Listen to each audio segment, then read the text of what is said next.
To answer your question, yes, I do have knowledge of Christianity. If you'll allow me to share it with you, you might want to answer my question now, which is, did you even watch my video through? Because in the video, the first verse you quote for your proof is Matthew 19:4-5. That's half of my video.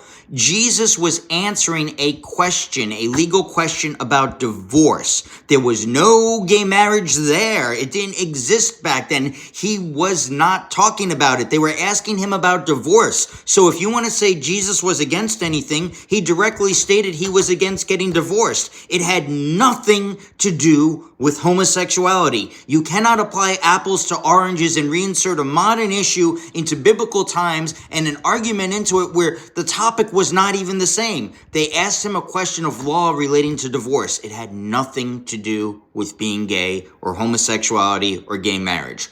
Period. Next, Matthew 16:24. Deny yourself and follow me. I don't know where you were going with that. As believers, as a follower of Jesus, yes, we are to deny ourselves and take up our cross and follow Jesus. I'm in agreement. What that has to do with homosexuality, I don't know. Genesis 19, verses 1-13, the old Sodom and Gomorrah. First of all, the sin of Sodom was not homosexuality. It's mentioned later on in Genesis that it was not taking care of the poor and a multitude of other factors, including greed. Now, even if I'm wrong about that, but you can go back and read Genesis later, it's right there that that's not the sin of Sodom. Take things in context. That story is of the entire city coming out to gang rape two strangers.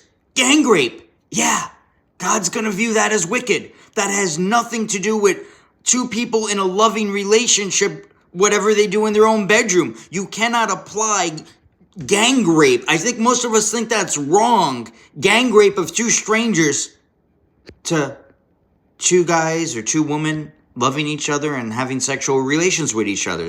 Now, if you're applying gang rape to that, I don't know how you can, honestly. The verse in Romans, that's a checklist of sins, and Paul's point in that is to say that there's not one righteous. Read the next chapter, that at whatever point you judge, you condemn yourself, you do the very same things. His whole point is saying nobody's worthy of God. So that's what that's about. And as far as Timothy, yes, Timothy mentions homosexuality in there along with a long list of other things. But Jesus never spoke on this, never said a word about it.